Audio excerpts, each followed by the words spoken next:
Hiya and welcome to Build. I'm Daniel Welsh and today I'm very excited to say that we are live from London with Adam Lambert.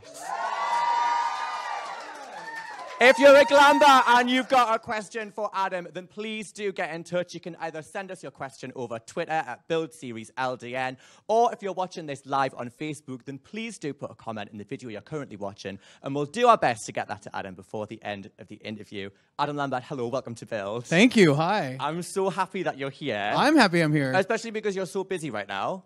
Yeah. You've got a lot of irons in the fire. Yeah, about to pop off on another tour. Exactly, with Queen, right? Yeah. So it looks like you're having a lot of fun with those guys on tour. Yeah, what's the reaction been like from Queen fans with you as the front man? I know obviously your fans, who there are a lot of here today, right? I think they've kind of combined forces with the Queen fans. It feels like one family now. It's great. That's very exciting. Yeah, and it's been kind of an evolution. You know, it started together about 6 years ago. So now it's, you know, in the beginning I was kind of like, oh gosh, I hope they like me, and I hope I can handle all this singing, and I hope I remember the words, and I hope Brian and Roger let me do what I want to do. I hope they like me, and that grew into something beautiful. And Brian and Roger have been like so warm and open-minded and encouraging the whole time. And they didn't have to be. No. They could tell me exactly what they wanted me to do, and I would have gone like, yes, whatever you need, yes, of course. It's Queen, you don't argue, right? You do not. Full respect.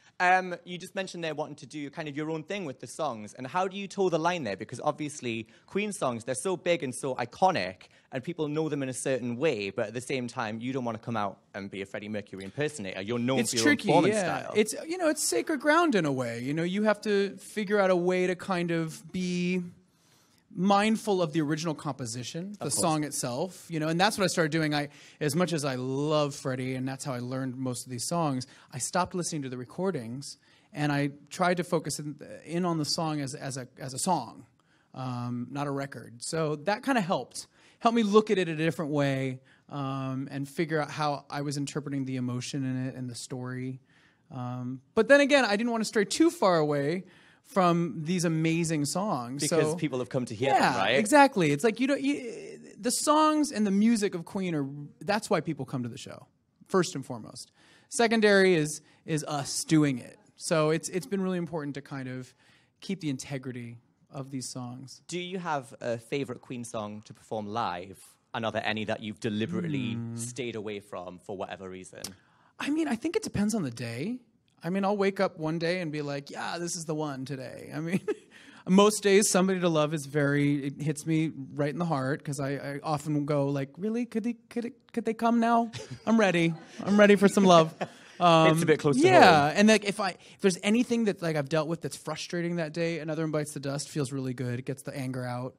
Who Wants to Live Forever, I feel like is so special. You know, obviously, Brian wrote it actually about his father who was passing. But now performing it, I think of Freddie. Yeah, of course. And there's something just really beautiful about that lyric. So I mean, I could go on and on about all this stuff. They all kind of occupy a different part of my spirit. This is the thing, their back catalogue is so kind of vast, so you've got a lot Too to many pick hits. from. There's too many. Yeah. The questions are already flooding in on social media. Donna on Twitter says, how do you decide which outfits to wear when you're going on tour with Queen? Well, Donna, it's quite an experience. And it's kind of nuts, because for one of the tours, the first big world tour we did, I hired an amazing stylist, and we found some stuff together. And since then, maybe it's just me being cocky or lazy or cheap. I don't know. I've been like, I'm going to do it myself. So I've definitely been kind of self-styling, which is not too hard because I'm a shopping addict. So well, that helps. Yeah, and I tend to be gravitating towards like the flashiest, most obnoxious pieces of clothing anyway that work really well on stage. So I just sit there with my iPad and I online shop, and something comes, I'm like, oh, this would be perfect for the tour.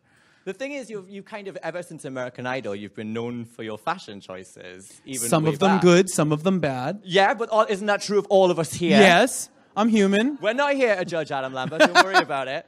But like, are there ever moments where you think, oh, should I save this for myself? Is this going to fit in with the Queen brand? Or are you just like, they want me to be me, so I'm just going to wear whatever? It's kind of all the same one thing. Yeah, I think there was a point in time early on where I kind of in my mind wanted to keep things slightly compartmentalized. Like, well, this is the solo stuff, and then this is Queen. And I think that was just me trying to understand where it all fit. But I think over the years, it's just become me. It's I guess one thing. You're know? Queen and Adam Lambert, not Queen, so you want to bring the Adam Lambert part to it as well. Sure, yeah. Exactly, yeah. And you've just announced a 10-day Vegas residency. Yeah. Which is very exciting. Yeah, How I want to show all of Vegas my crown jewels.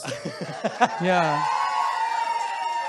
Brian and Roger want to show the crown jewels off as well. They're huge. This sounds like... There's a lot of songs. Yes. You know, a lot of crystals, you know. And yeah, I think people are going to be humming the crown jewels all night in Vegas. Are you a big Vegas fan in general? I love Vegas. I mean, we've done Vegas a couple times. They're just one-off tour dates. Yeah. It's become such a great place for entertainment. Of course, and, yeah. Everyone's doing shows there now. I mean, at this theater that we're at, the Park Theater, I know Bruno Mars has done a residency. Gaga's doing one there. Yeah. Ricky Martin's doing something there. It's a cool roster of artists that have already played, and we're going to add to the roster for the month of September. September's going to be awesome. You're there right before Lady Gaga, aren't you? I guess so, yeah. Have you been swapping kind of Vegas tips with her? I don't have her on speed dial, so no. But That is regrettable. If I run into her, I'll ask her about it. Yeah. And I know that both Roger and Brian have both said in the past that they'd like to do Queen and Adam Lambert original material. Is that something that you would be interested in?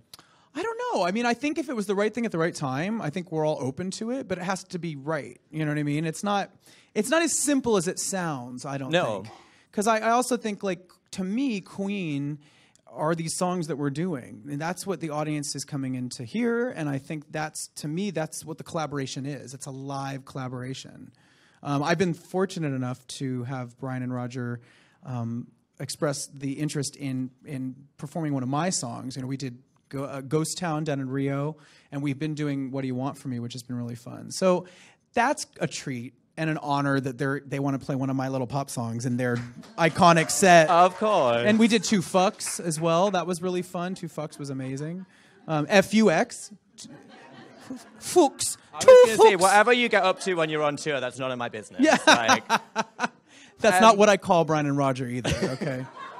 I was wondering. Let's talk about you, because obviously it's been a few years since the original High came out. Yeah. I'm just wondering, are we going to get any Adam Lambert solo material in the near future? I think so.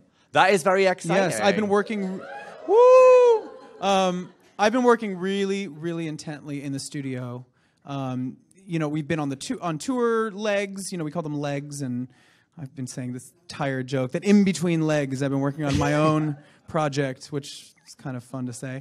Yeah, I've been working really hard in the studio. I've been taking my time.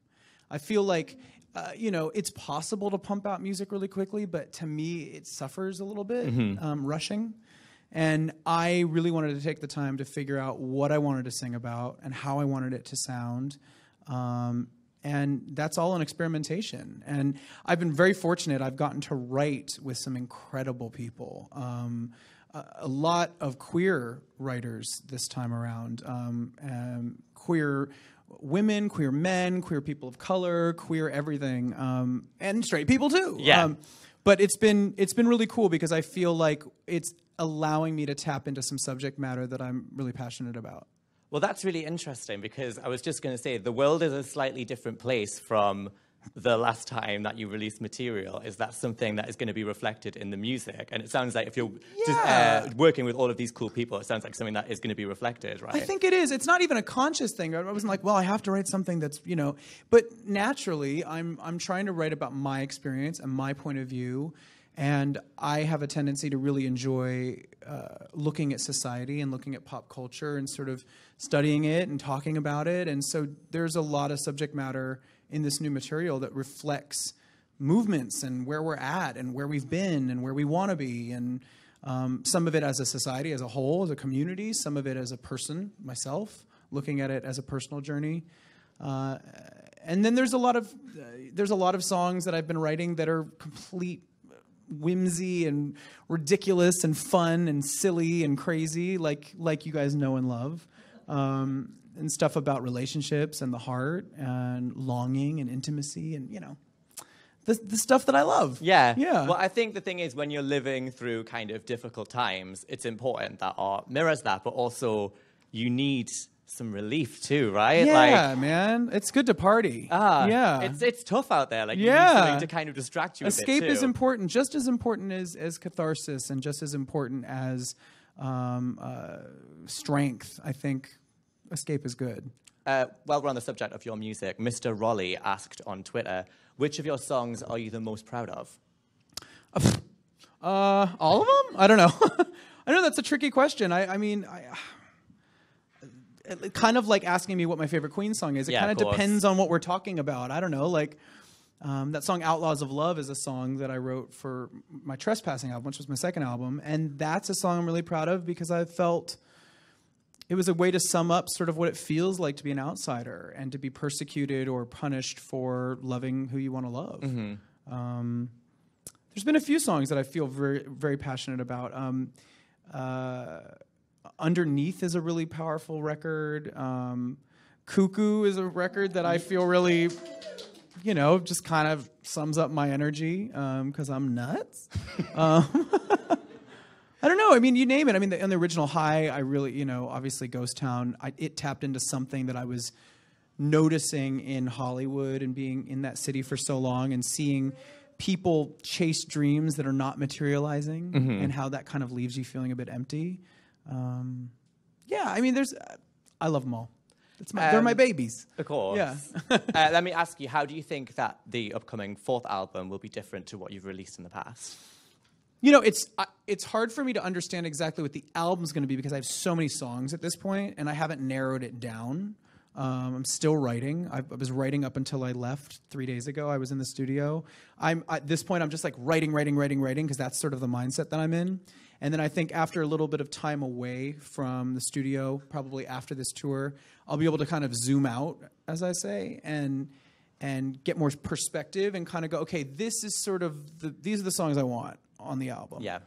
I definitely think that as a whole, though, all the writing has, it feels authentic. It feels like I'm really writing from experience, and I'm writing from my stance on things. And some may say that it's kind of a full circle to my first album, more so than the second or the third one were.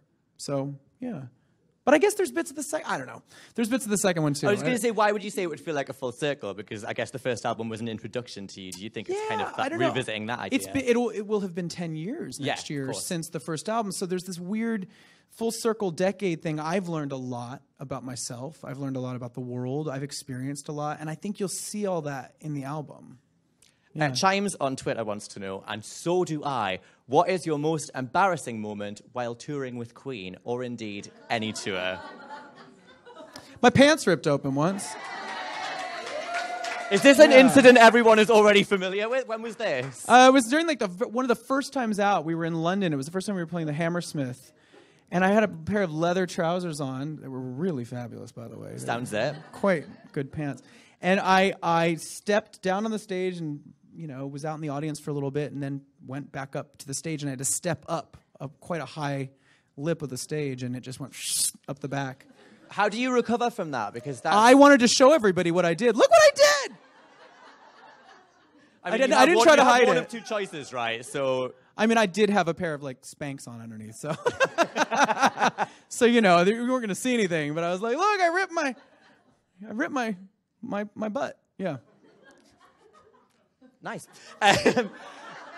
On a more serious note, you're here in London, and while you're here, you're going to be paying a visit to the charity Mosaic, is that right? Yes, later tonight, yeah. And that's tonight. Yeah. And that's to talk about issues relating to queer youth, is that right? Yeah, I mean, Mosaic's this amazing organization that I'm just getting involved with now, and I'm very excited to speak to a group of young people who have come to this organization or are part of it to find community.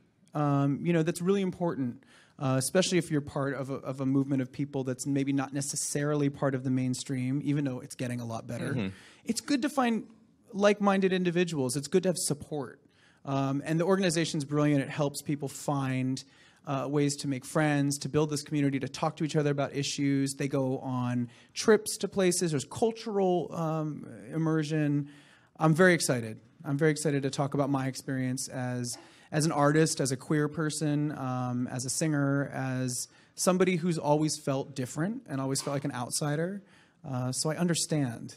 I think that's been like a recurring theme throughout your career, is this idea of being an outsider. So I'm an alien. Come on. Yeah. But then, you know, a lot of us feel that way, and so it's great to kind of have these figureheads who, especially when you're dealing with young people, you can feel alienated. Well, I have to say, like, when I started as a singer and auditioned for American Idol, I didn't go into that audition hoping. I didn't go into the audition hoping, you know what, I want to audition for American Idol because I want to be a role model. That wasn't what I was thinking. I was like, I want to sing and follow my dreams and build a career. And then very quickly I learned that by doing that and by daring to be different, all of a sudden it was something greater than me. It was affecting people just by the example that I was setting.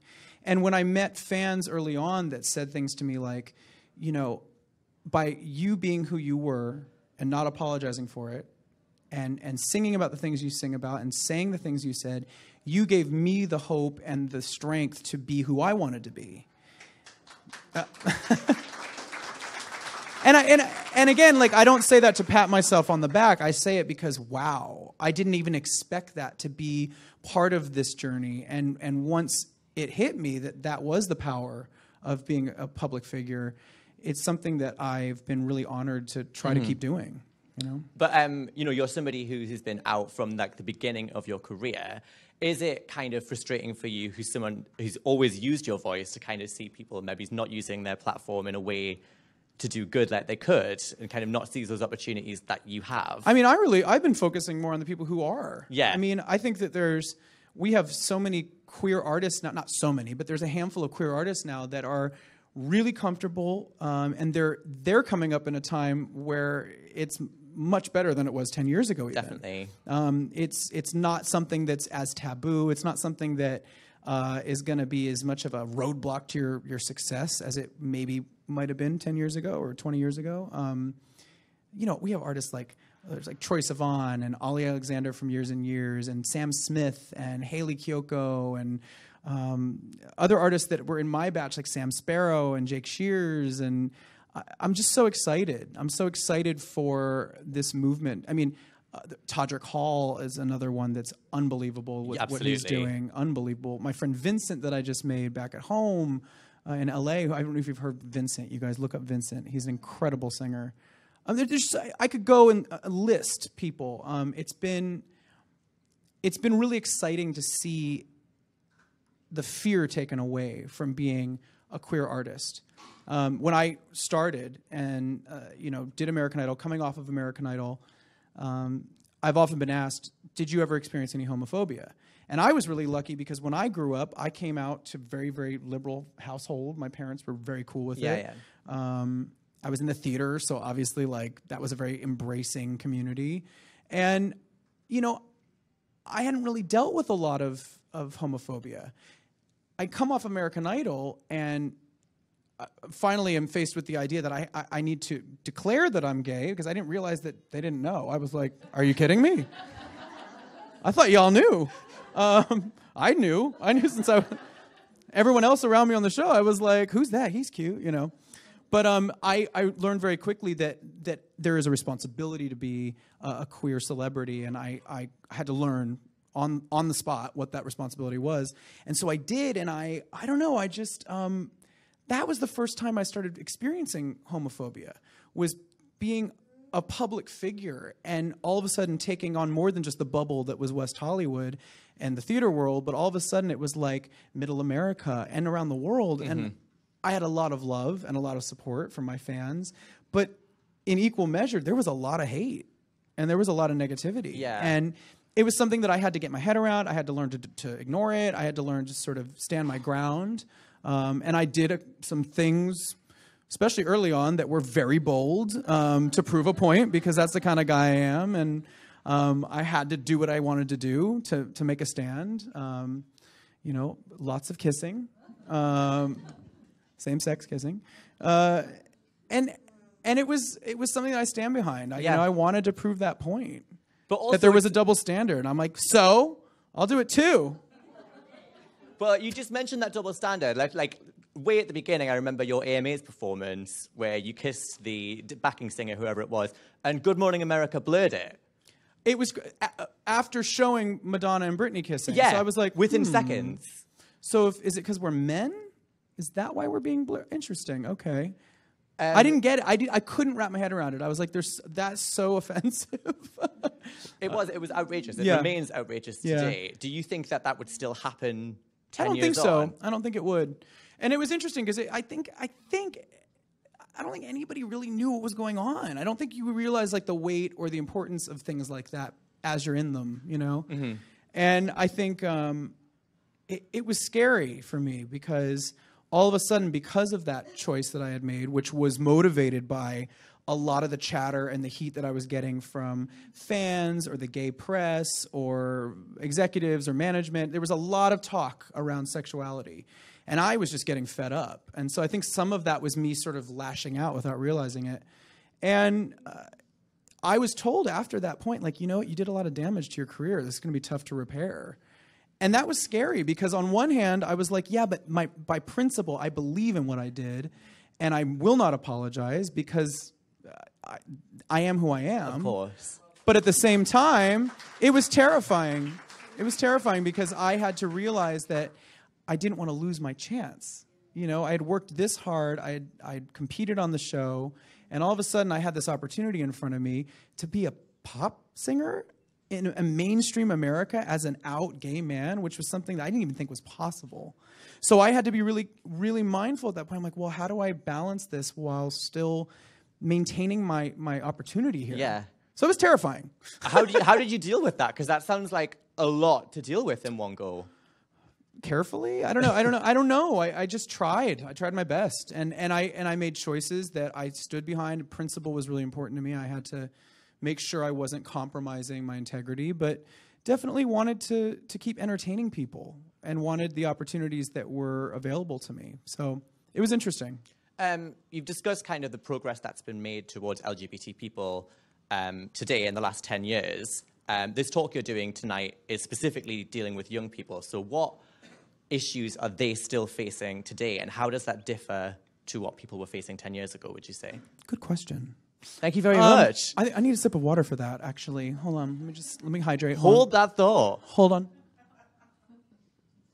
I think that, especially as a young person, if you're identifying as any type of queer identifying as a queer identity, that's the tricky thing, is figuring out who you are and where you fit. And I think in this age of social media, labeling is so out of control. You know, it's the way that we fit into certain boxes and define ourselves, and it's the way people relate to each other, especially because on social media, I find that while you can connect with more people, no matter where you are, there's something sort of not quite as authentic as a face-to-face connection. Of course. So I think the labeling has become sort of a byproduct of that. And for a young person trying to fit into what they think they're supposed to be, in an age where we're flipping through Instagram and, you know, you have to pick the right filter and look amazing and get followers and be popular, it's tricky. It's creating a culture, if we're not careful, of people just posing for the masses, for fans. Absolutely. And it's really important at some point, even in the age of us taking selfies and trying to project something of ourselves, we have to be able to look in the mirror as well and face our own self and be real with ourselves. And I think as a young person, you're sort of, I think younger and younger people are really savvy. Kids are smart. They're on the internet. They're seeing what's out there. They have the information. But I think that self-work and facing your own truth is the hardest thing to do in today's day and age. So I hope that tonight I'm able to answer some questions about that, about searching for authenticity and truth. We've had some shout-outs on social media. Sarah says, "You paved the way for so many, Adam. You showed them." A fair point, Sarah. Thanks, Dawn Sarah. Says, "Looking gorgeous, Mr. L." Oh, thank you. Fair point, Dawn. Thank you. I was up at 7 a.m. Well, you would never tell. Sheila says, "Hi, Adam. Love you to bits." Aww. And we've had an important question on Twitter. Arguably the most important question we've had in the last 20 minutes. "Hi, Adam. It's Melissa. I was wondering what hair products you use." Clearly the most important question. I don't know what I put in my hair today. I think it was some hair oil, a little wax. Dig deep for Melissa, Adam. Thanks, Melissa. Yeah, it's movable. It really flops. flops today. It is looking good. Thanks. Well, we're on the subject of Melissa's question. I have something that I need to clear up because you were involved in one of the most important pop culture moments of 2018 when you were present on RuPaul's Drag Race All-Stars when BBC horror Banhete did her Raka-Tiki-Taka rap. Amazing. Was that is insane IRL? Well, wait, is that the most important moment, or was it when Ben de la We'll get to Creme that. I need to hear cut about the rap herself? first. I mean, that rap cracked me up. I definitely... Your facial reaction to that was probably my favorite thing in the world. I was not ready for that, and I kept laughing. The world wasn't ready. She had me in stitches the entire time. It was amazing. And then Ben de la Creme cut herself from that, and I was like, what? And it was hard for me because I hadn't been watching the whole competition, so I didn't know what was going on. And then, you know, when the whole show premiered and I got to watch all the episodes leading up to it, I was like, oh, man, this is deep. What was that like in the room when she pulled that lipstick out with her own name Tip XL on it? I mean, I didn't get it because I didn't have any context. I was just like, is she crazy? And I think the air got sucked out of the room a little bit. Like, Rue was speechless and Michelle was speechless, and they went to commercial and Michelle was, I just don't know why she did that. She could have won this thing. So, yeah. You were close enough to feel, were there sparks coming out of RuPaul's ears at that point?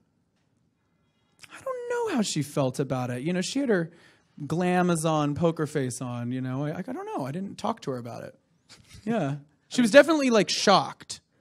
Mm-hmm. But it was great publicity, wasn't it? It certainly was. And here we are talking about it. Yeah, exactly. Let me ask you, so you're talking to these young people tonight. What is your main advice, you would say, for young people who are feeling the way that you described at the beginning, feeling kind of isolated, feeling like they're the only one who feels a way that actually a whole community of people do? Well, I mean, I think that's the cool thing about, I mean, obviously there's a dark side of social media, but the plus side is that you can connect.